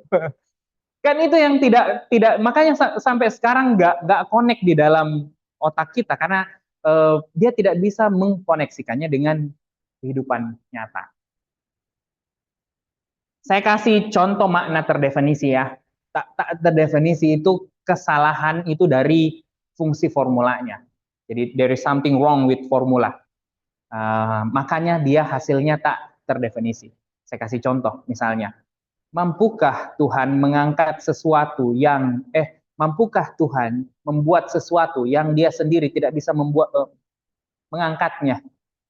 Ini adalah kesalahan pertanyaan yang jawabannya nanti tak terdefinisi. Tidak ada itu. Bukan tidak ada, tidak terdefinisi karena kesalahan pertanyaannya. Kesalahan pertanyaannya. Jadi dia nggak didefinisikan kesalahan pertanyaannya, itu contoh real nyata tak terdefinisi. Gitu. Nah, pertanyaannya, apakah 1/0 itu kesalahan pertanyaan? Nah, apakah ada ini realnya, gitu ya? Bagaimana kita melihat ini 1/0? Saya kasih gambarannya. 0 itu kan seringkali kosong ya, atau tidak ada. Nah, pertanyaan saya sebenarnya paling ininya, coba teman-teman refleksikan ya. Adakah sesuatu yang tidak ada? Adakah sesuatu yang tidak ada? Adakah di dalam universe ini ciptaan Tuhan yang tidak diciptakan oleh Tuhan, jadi itu tidak ada? Itu logik pertama. Jadi pada dasarnya nggak ada yang tidak ada. Terus kemudian misalnya nggak ada oksigen di satu tempat. Betulkah itu nggak ada oksigen, atau kadarnya aja yang tidak sampai ke kita sehingga kita kehabisan oksigen dan tidak bisa menghirupnya? Gitu. Jadi sebenarnya ada aja, tapi nggak cukup buat kita menghirupnya. Seperti itu. Jadi kadarnya yang sangat sedikit. Kecil sekali sehingga kita hampir menilainya, menganggapnya itu tidak ada, tapi sebenarnya ada. Karena tidak ada sesuatu yang tidak ada, karena Tuhan meliputi semuanya, maka pada dasarnya nggak ada 0 yang betul-betul 0. Maka realitanya ada limit 0. Limit 0 itu apa? 0,000000000 begitu. 0,0000001, 0,0000002, 0,0000003 begitu. Anda terserah deh apa ujungnya nanti. 3K, 5K, XK dan lain sebagainya. Coba ya, 1/0,1 itu sama dengan 0,1-nya pindah ya, jadi 10 kali 1, jadi 10. Begitu. Coba orang matematika, kebayang nggak ini? Jadi 0,1 itu kalau dibagi nanti berubah jadi perkalian. Jadi tadinya kan 0,1 itu 1/10. 1/10 berubah jadi kali 10/1. Jadi 1/0 dikali 10/1. Begitu. Jadi makanya hasilnya dapat 10. Sama aja bayangkan ada satu benda dibagi jadi kecil-kecil 0,1, 0,1. Nah itu nanti dapatnya 10. Nah, kalau 0,01 dapatnya jadi 100. Kalau dibagi 0,001 jadi 1000. Dibagi 0,00001 jadinya 1 juta. Dibagi 0,00000 begitu seterusnya sampai nilai nolnya limit 0, nolnya banyak sekali ke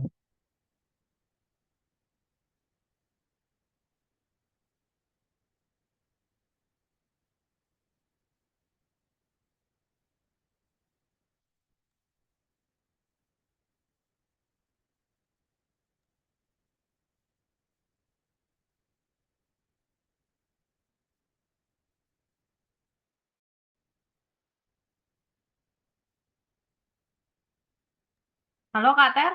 Kak Ter, suaranya nggak ada Kak. Halo Kak?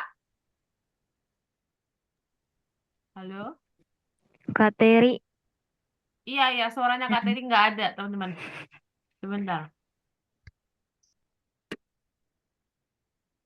sorry, mic-nya mati. Sampai mana tadi? Maaf. 1 dibagi 0,00 sekian, limit 0. Itu nilainya semakin besar. Ya semakin besar kan ya, dan kalau umpamanya dia dibagi 0,00001 maka nilainya akhirnya jadi tak terhingga. Jadi pada dasarnya perbagian 1/0 itu bukan pertanyaan salah, tapi itu real, nyata, itu hadir di dalam kehidupan kita.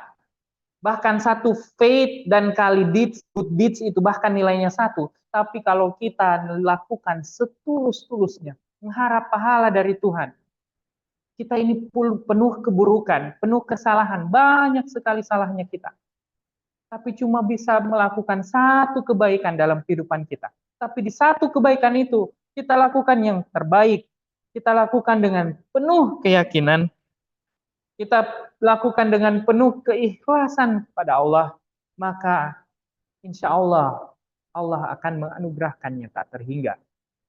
Bukankah ada narasi-narasi literasi agama yang kita dengarkan ketika ada orang yang membunuh 99 orang, dia ke ulama, dia tanya, bisakah saya memperbaiki diri saya? Si ulamanya bilang nggak bisa lagi, terus dia bunuh ulama itu, dan jadilah dia membunuh 100 orang.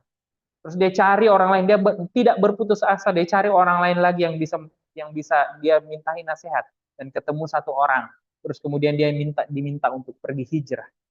Dia pergi hijrah. Terus kemudian di perjalanan hijrahnya, dia meninggal di tengah jalan. Malaikat berdebat, ini masuk bagaimana ini? Belum ada kebaikan sama sekali yang dia perbuat. Tapi akhirnya malaikat mengukur jaraknya antara tempatnya asalnya dan tempat hijrahnya. Dia lebih sedikit aja. Lebih sedikit. Mungkin ini satu aja ini. Tapi dilakukan dengan penuh ketulusan. Dilakukan berharap untuk memperbaiki dirinya dengan penuh keyakinan, faith. Dan amalannya mungkin cuma 1, tapi di situ dinilai tak terhingga sehingga ditempatkan di dalam surganya Allah. Ada juga narasi-narasi tentang bagaimana seseorang yang punya amalan yang sangat buruk, begitu banyak, tapi kemudian dia memberikan makanan binatang. Dia memberikan di dalam posisi kesulitan, dia memberikan air yang mungkin bisa dia minum, diberikan kepada binatang lain. Maka amalan itu yang membuat dia dinilai ketulusannya, dinilai kebaikannya, dan diganjar surga oleh Allah. Ini nyata, ini fakta. 1/0 itu tak terhingga. Maka rumusnya jadi begitu ya. Nah, ini untuk menguat. Hadis riwayat Muslim nomor 1151. Setiap amal anak Adam akan dilipat gandakan. Satu kebaikan akan dilipat gandakan menjadi 10 hingga 700 kali lipat. Allah Subhanahu wa taala berfirman, kecuali puasa. Sesungguhnya puasa itu untukku dan aku akan memberikan balasannya. Berarti semua amalan lain, sholat dan lain sebagainya, itu ada nilainya. Ada sampai 700 kali lipat dan lain sebagainya. Tapi ini puasa, ini enggak pengalinya itu enggak ada batasannya. Karena itu spesial bagi Allah. Dan karena dia meninggalkan syahwat dan makanannya karena aku. Meninggalkan, dia tidak kasih makan si serigala hitam di dalam dirinya. Orang yang berpuasa memiliki 2 kebahagiaan. Catat 2 kebahagiaan ini saat dia berbuka. Dan yang kedua yang paling utama, kebahagiaan ketika dia bertemu dengan Rob-nya. Bagaimana bisa ketika kita berpuasa, kita bertemu dengan Rob? Dengan penuh keyakinan bahwa apa yang kita lakukan hari ini itu sebenarnya sudah terjadi di masa yang akan datang.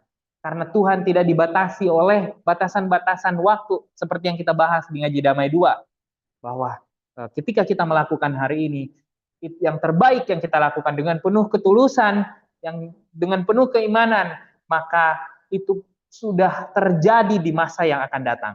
Ketika Bilal, kemudian ketika Rasulullah Isra Mi'raj, terus dia dengar suara terompah, ditanya terompah siapa, itu terompah Bilal. Terus ditanya kenapa bisa Bilal bisa terompahnya bisa ada terdengar di surga pada saat itu karena bagaimana Bilal melakukan amalan yang dilakukan dengan penuh keyakinan, yang terbaik yang bisa dilakukan dan penuh dengan ketulusan. Ketika dia setiap selesai sholat wudhu, dia melaksanakan sholat sunat 2 rakaat. Berikutnya, setiap amal anak Adam adalah untuknya kecuali puasa. Sesungguhnya puasa itu untukku dan aku yang membalasnya. Bagaimana spesialnya puasa ini di sisi Allah Subhanahu wa taala.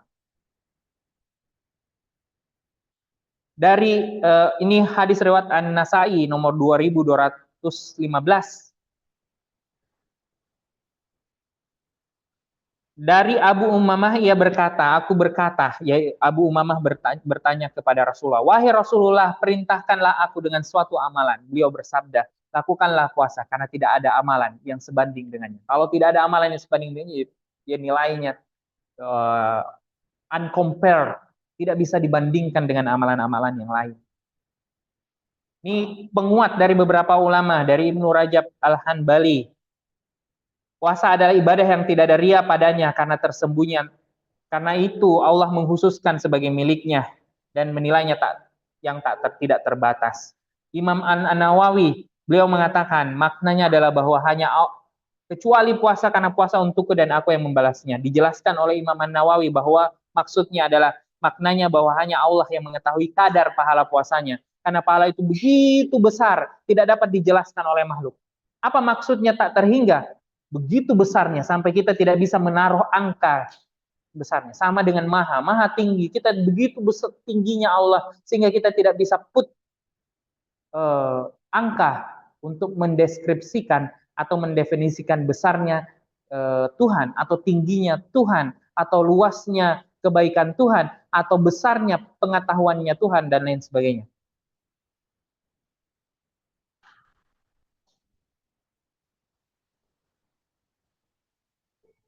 Saya coba stop dulu di sini. Siapa tahu ada yang mau discuss atau bertanya sebelum saya masuk ke bagian terakhir tentang tantangan jiwa setelah Ramadan. Ada yang mau menanggapi atau bertanya, berkomentar, silakan.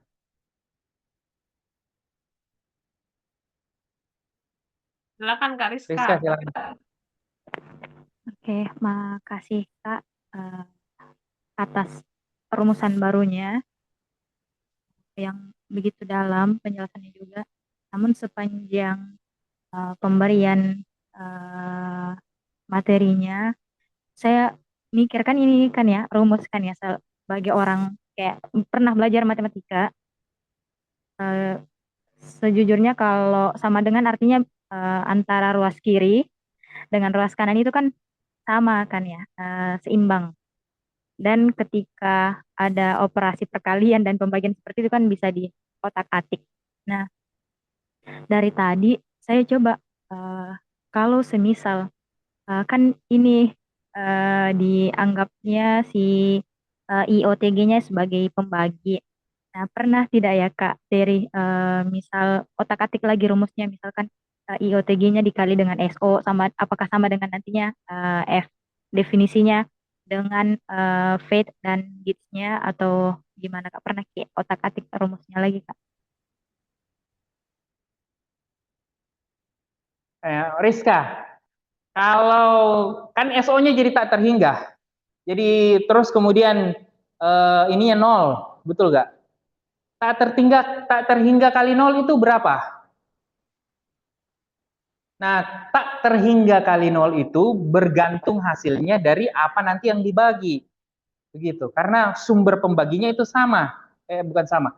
Dinilai itu. Misalnya tadi 1, maka tak terhingga dikali 0 itu 1. Kenapa bisa? Bayangin 0,000000000 dikalikan 1 apa ya? Udah nggak ada bahasanya. 1,0000000. Anggaplah nolnya 1 SO-nya itu 1 0 0-nya 1000. Terus di ininya 0, nolnya 1000. 0,0001000 nolnya ke belakang, baru nanti 1 ujungnya. Makanya kalau dia dipindahkan ke ruas satunya, dia kan jadi fungsi pengalian. Jadi 1 yang nolnya 1000 banyaknya itu dikali 0, yang nolnya ke belakang itu 1000 juga, maka hasilnya 1. Terbukti kan Rizka? Iya Kak, tapi secara definisinya itu seperti apa kira-kira? Nah, makanya kalau umpamanya kamu membayangkan definisinya kembali ke amalannya itu dia, amalannya tadi 1 doang atau 1000 amalannya atau umpamanya 700 amalannya di situ, kembali di situ.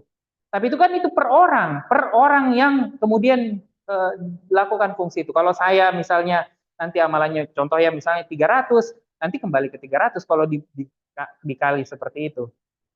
Karena dia akan bergantung nanti sama apa ujungnya. Yang bikin kita ini adalah ada definisi yang ditanamkan di kepala kita yang tidak pernah di challenge dengan realita. Apa itu? Semua yang dikali nol pasti nol. Pernah nggak membayangkan realitanya itu? Kalau kalian yakin benar semua yang dikali nol sama dengan nol, bagaimana realitanya coba? Kan seperti itu. Kenapa bisa semua yang dikali nol sama dengan nol? Misalnya 1 dikali nol, tapi limit 0,00 gitu ya pasti juga akan nol. Gitu. Itu kenapa dia bisa semua jadi nol seperti itu. Tapi bukan berarti akhirnya jadi ya maksudnya kayak begitu ya gambarannya. Karena kita membayangkan nol itu absolut nol. Absolut nol. Nol itu bilangan bulat nol. Padahal sebenarnya pada realitanya, faktanya, tidak ada sesuatu yang betul-betul nol. Seperti itu mungkin Rizka ya. Tapi boleh banget ini di challenge rumusnya, cari referensi-referensi lain, siapa tahu bisa memperkaya lagi. Tapi kalau secara korelasi dengan bagaimana tadi hadis-hadisnya bekerja, bagaimana Tuhan menarasikan bahwa dengan 3 komponen ini semua dosamu dihapuskan, terus di puasa itu diganjar pahala yang tak terhingga, itu jadi correlate. Ini jadi sinkron, ada sinkronisasi antara hadisnya, ayat Quran yang menghubungkan tentang Ramadan dengan bagaimana bisa kita dan 3 komponen ini dengan susunan rumus seperti ini jadi modal utama untuk tantangan setelah Ramadan. 3 komponennya, faith, keyakinan, good deeds, lakukan yang terbaik yang bisa kita lakukan hari ini dengan penuh keyakinan, memperbaiki diri, selalu memperbaiki diri, selalu bertobat, selalu mengikhtiarkan perbaikan dalam diri, untuk berusaha mendekatkan diri sama Tuhan sampai nantinya mudah-mudahan Tuhan menganugerahkan perjumpaan dengannya. Dan dengan penuh ketulusan. Itu sebenarnya istilahnya. Itu sebenarnya modal utamanya untuk tantangan setelah Ramadan. Cukup clear Rizka atau ada ini lagi? Clear Kak, aman-aman. Ya, thank you Rizka. Ada lagi dari teman-teman yang lain?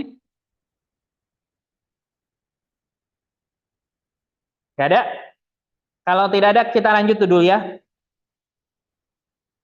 Tantangan setelah Ramadan. Silakan direfleksikan masing-masing ya. Bagaimana kondisi jiwa kita saat ini? Bagaimana kondisi jiwa kita selepas Ramadan? Jawab di hati kita, jawab di diri kita. Bagaimana beratnya melewati Syawal, menjalani Syawal. Begitu Ramadan itu begitu berbeda dengan Syawal. Gitu ya. Apa yang terjadi? Apa penyebabnya? Kenapa begitu lepas Ramadan? Begitu sulit sekali lagi mengendalikan jiwa kita untuk mengendalikan diri untuk mengontrol si serigala putih, serigala hitam, fujur dan takwa yang di dalam diri kita. Begitu berat gitu ya dalam proses untuk mengikhtiarkan peperangan yang ada di dalam jiwa kita. Faktor penyebab utamanya adalah di bulan Ramadan, itu ini di hadis riwayat Bukhari ya, nomor 1899, Muslim 1079, para syaitan dibelenggu. Ada beberapa narasi syaitan dibelenggu. Pertama, di Ramadan kita dianugerahkan keimanan yang begitu kuat, yang menjadi perisai buat diri kita. Apalagi ada amalan puasa yang ikut menjadi perisai sehingga para syaitan tidak bisa melakukan godaannya, bisikannya, atau pengaruhnya. Di perspektif lain dijelaskan bahwa belenggu ini literally dibelenggu. Dia betul-betul tidak bisa melakukan semaksimal yang bisa mereka lakukan di luar Ramadan. Tapi fakta dan realitanya bahwa ini ini jadi nyata, ini betul-betul terjadi. Terasa begitu besar perbedaan antara Ramadan dan Syawal. Dan kalau umpamanya kita maknai, kita harus yakini bahwa ternyata syaitan itu gaib dan syaitan itu betul-betul ada. Bagian dari keyakinan kita terhadap yang gaib.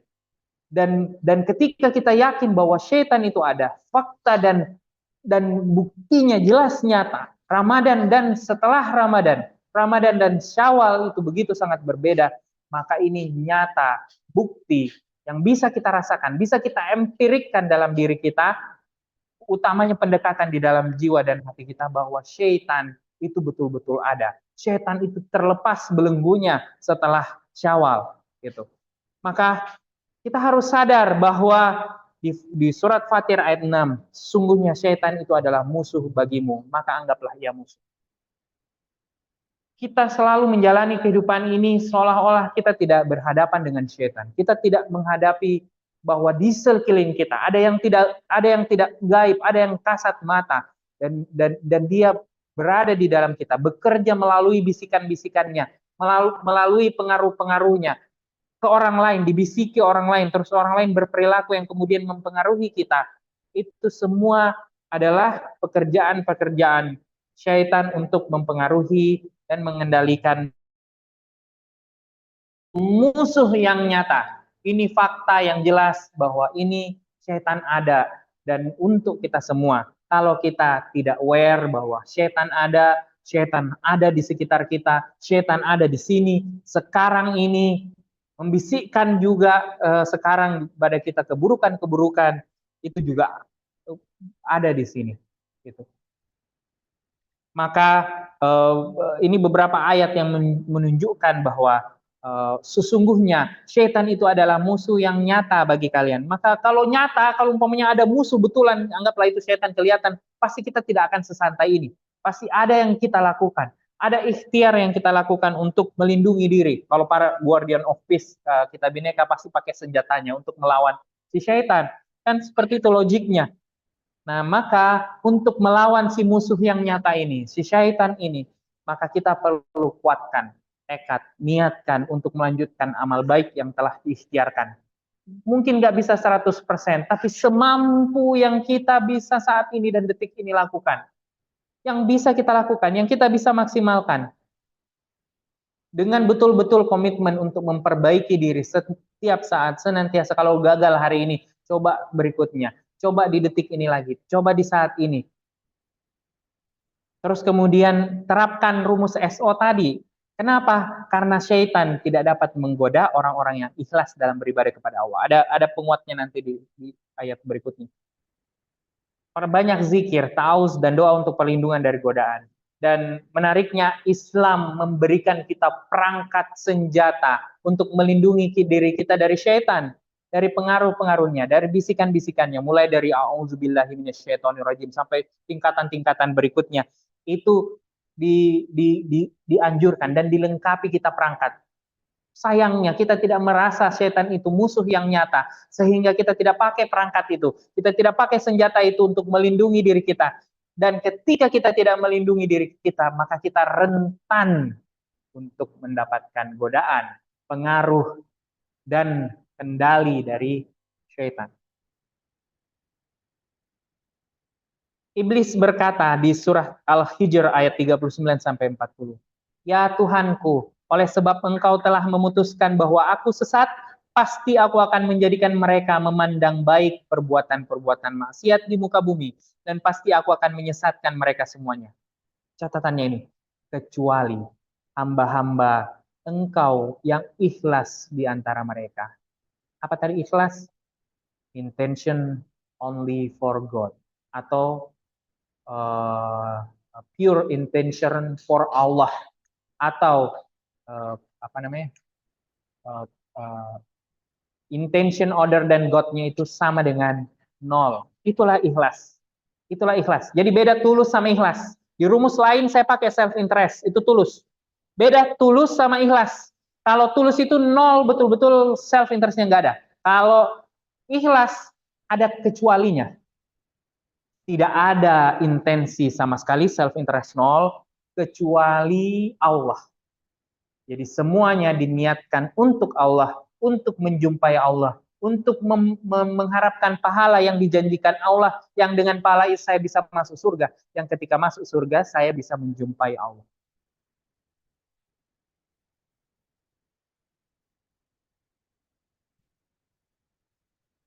Dan katakanlah, ya Tuhanku, aku berlindung kepadamu dari bisikan-bisikan setan. Aku berlindung kepadamu ya Tuhanku, agar mereka tidak mendekati. Ini penutup dari saya, Ramadan boleh berakhir, tapi perjuangan jiwa belum selesai. Kemenangan Ramadan harus dilanjutkan ketika kita terus ikhtiarkan, menangkan pertarungan melawan fujur dan menguatkan takwa. Saya tahu kita sering gagal, kita sering kalah dalam battle, dalam pertempuran, tapi mudah-mudahan kita memenangkan peperangan dengan dengan fujur ini, dengan serigala hitam yang ada di dalam diri kita, sehingga nanti insya Allah Tuhan menganugerahkan nilai pahala tak terhingga dalam timbangan baik kita, dan kemudian sehingga dia bisa meringankan juga timbangan buruknya, sehingga kita termasuk orang-orang yang dimasukkan Allah di dalam surganya dan dianugerahkan perjumpaan dengan Allah. Puncaknya perjumpaan dengan Allah, kemenangan hakiki. Pada hari itu wajah-wajah orang mukmin berseri-seri. Mereka memandang kepada Tuhannya. Saya selalu percaya ekspresi bahagia yang puncak paling bahagia adalah meneteskan air mata. Mudah-mudahan kita semua dianugerahkan Allah pada saat itu berseri-seri dan meneteskan air mata di hadapan Allah dengan menjumpainya. Tidak dengan sendirian, tapi dengan bersama-sama dengan semuanya. Terima kasih banyak. Assalamualaikum warahmatullahi wabarakatuh.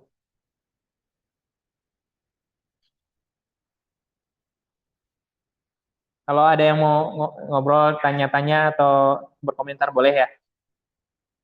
Waalaikumsalam warahmatullahi wabarakatuh. Teman-teman, siapa yang mau menanggapi atau bertanya, silakan.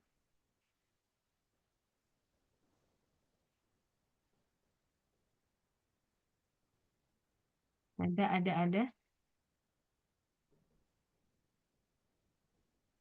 Kalau nggak ada pertanyaan, Lita, kayak biasa, mungkin ada refleksi 1, 2, 3 orang untuk sesi ini.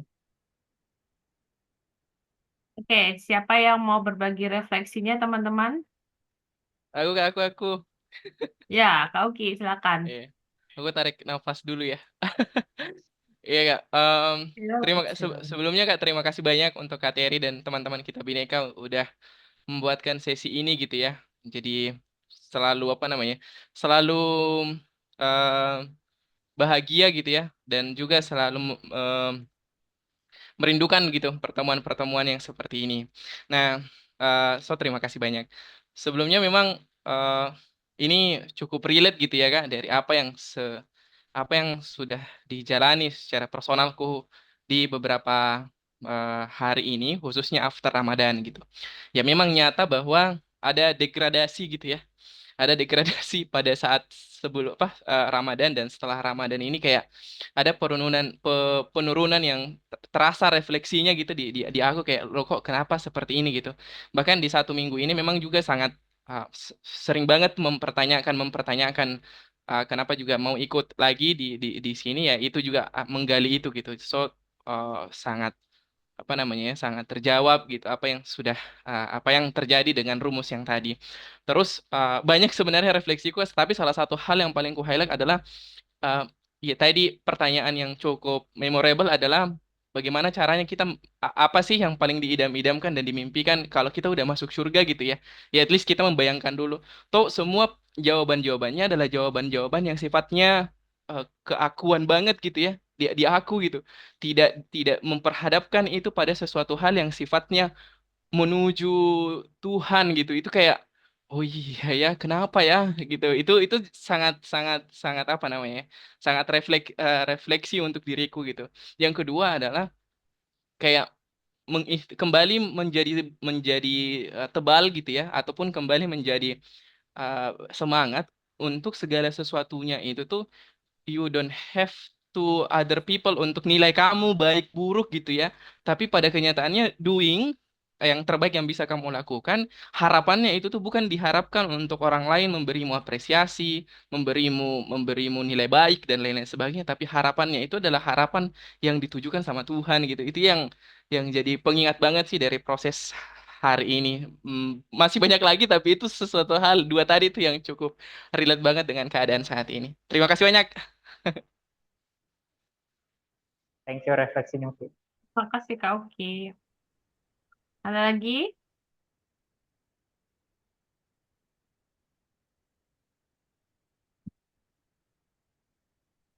Ada yang mau berbagi refleksinya? Kak Anti, Kak Rizka, Kak Nuris, Kak Miftah?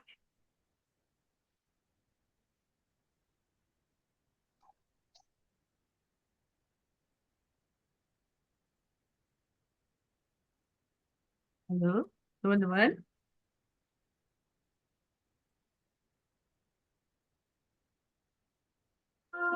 Halo Kak. Oke, silakan Kak Rizka. Oke,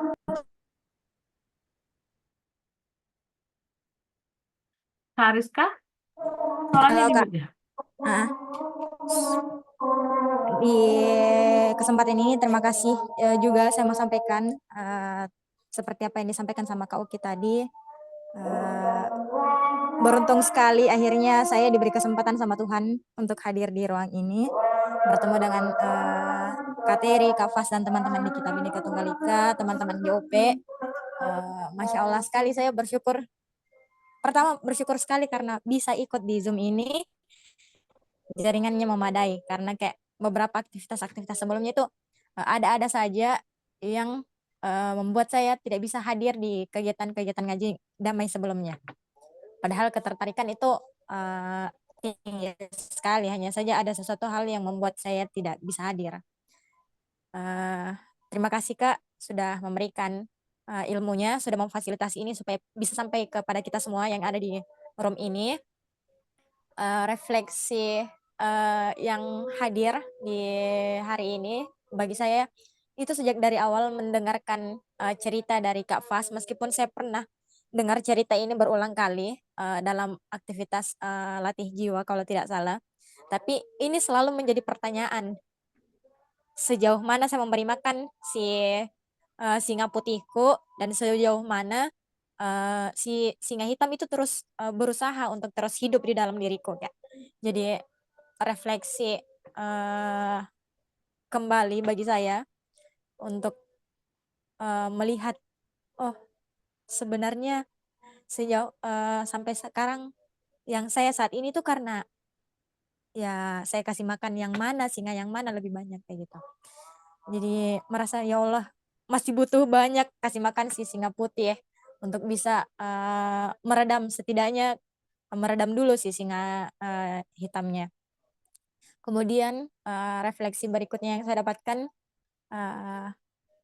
saya pernah dengar kan salah satu amalan di Syawal itu ialah puasa Syawal yang beberapa tahun belakangan ini saya kemudian dipertemukan dengan ingatan-ingatan atau pengingat-pengingat dari teman-teman atau dari media yang saya dapatkan. Nah, tapi di satu sisi yang saya dapatkan bahwasanya ternyata 6 hari di Syawal itu tidak mudah. Bahkan melakukan hal-hal wajib itu ada penurunan seperti yang dikatakan sama Kauki. Kayak Masya Allah, bagaimana kemudian saya bertarung dengan si godaan setan dan bagaimanapun ternyata saya masih saja ngikut arus kayak gitu. Dan dari refleksi terakhir yang disampaikan Kak Terry bahwasanya faktanya bahwasanya setan itu musuh yang nyata dan kasihannya saya juga bahwa saya tahu kalau musuh saya adalah setan, tapi masih saja setan punya cara, kemudian saya juga terbawa untuk itu kayak ya Allah, mendapatkan refleksi pribadi, menyadari betapa masih butuhnya kita untuk terus berbuat baik, memperbaiki diri. Terima kasih Kak untuk pengingatnya, terima kasih untuk ruang yang disediakan. Terima kasih. Terima kasih Kak Rizka. Ini kalau dari Kak Lisa, Kak Fas, setelah Ramadan merasa setiap hari kalah melawan serigala jahat sampai tidak tahu apa yang salah dengan saya. Hari ini saya diingatkan untuk kembali ikhlas dan mendasarkan segala sesuatu karena Allah. Masya Allah. Kak Ter, aku juga mau refleksi, boleh? Refleksiku setelah ikut sesinya Kak Teri, ini lagi-lagi setiap kali ikut sesi utamanya sesi bareng sama Kita Bineka gitu ya sama Kak Teri, itu tuh selalu menjawab hal-hal yang sedang saya tanyakan gitu. Barusan tadi pagi tuh bukan tadi pagi ya, sebelumnya tuh ada permasalahan yang saya hadapin. Terus saya tuh mempertanyakan kenapa eh, kenapa hari ini saya mendapatkan tantangan ini gitu. Terus pas tadi dengar sesinya Kak Teri terkait kalau bulan Syawal itu kan memang sebelum apa bulan Ramadan setan dibelenggu gitu ya. Terus bulan Syawal setan dikembalikan lagi gitu kan. Terus aku tuh sempet tadi pagi tuh sampai kayak eee, mempertanyakan bukan mempertanyakan, lebih ke kayak menyalahkan kenapa hal-hal seperti ini tuh lagi-lagi terjadi lagi sama saya gitu. Nah, terus pas waktu Kak Teri ngomong kayak gitu, aku tuh bilang kayak gini, "Wih, kayaknya ada satu hal yang membuat saya melupakan kalau memang manusia selalu digoda kan." Nah, bisa jadi eee, apa tadi pagi itu juga saya sedang bertaruh dengan pikiran saya sendiri. Saya merasa saya bertarung dengan pikiran saya sendiri, tapi saya nggak nyadar kalau misalnya bisa jadi itu bisikan-bisikan setan juga gitu ya. Jadi aku kayak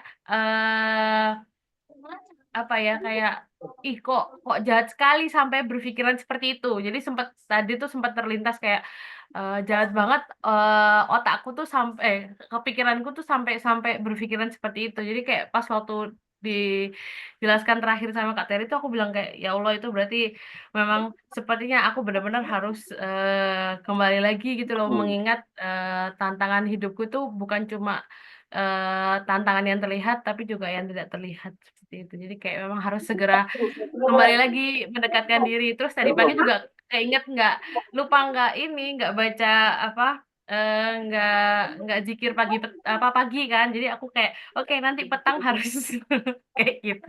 Itu Kak, terima kasih. Jadi supaya tetap, merasakan makna kemenangan, di dalam diri. Oke.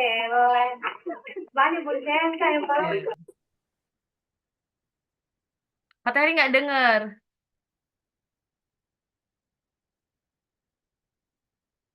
Tidak terdengar. Oh, itu senjata utamanya memang ini, Pak.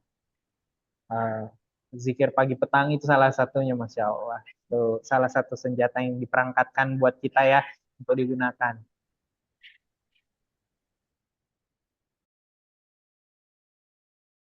Kita saya kira cukup, Lid, waktunya. Oke. Kita foto bareng dulu. Ya, boleh. Sama teman-teman boleh yang bisa menyalakan kamera boleh menyalakan kamera, kita foto bareng dan di kolom chat sudah saya share untuk link ini ya teman-teman Gform boleh diisi surveinya untuk kasih feedback ke kita juga. Kita juga pengen tahu sejauh apa ngaji damai berdampak untuk kita semua seperti itu. Yuk, yuk, yuk. Ya, nggak apa-apa, Kak Miftah. Yang nggak bisa menyalakan kamera bisa pakai reactionnya. Ya, ada Kaya. Kaya. Sih selalu fokus sama Kaya. Oke, udah ya. Aku foto ya. 3, 2, 1. Lagi, sekali lagi. Kacang buncit. Ya Allah, kayak gegemesin. Oke, baiklah. Karena kita sudah di penghujung acara, teman-teman sekali lagi jangan lupa untuk mengisi surveinya ya, untuk feedback kita ke depannya. Kalau gitu saya akhiri untuk kegiatan hari ini. Semoga apa yang kita dapatkan hari ini bermanfaat untuk kita semua. dan bisa kita bawa terus gitu ya hal-hal baik yang kita dapatkan. Iya, terima kasih banyak. Wassalamualaikum warahmatullahi wabarakatuh. Selamat melanjutkan aktivitas semua.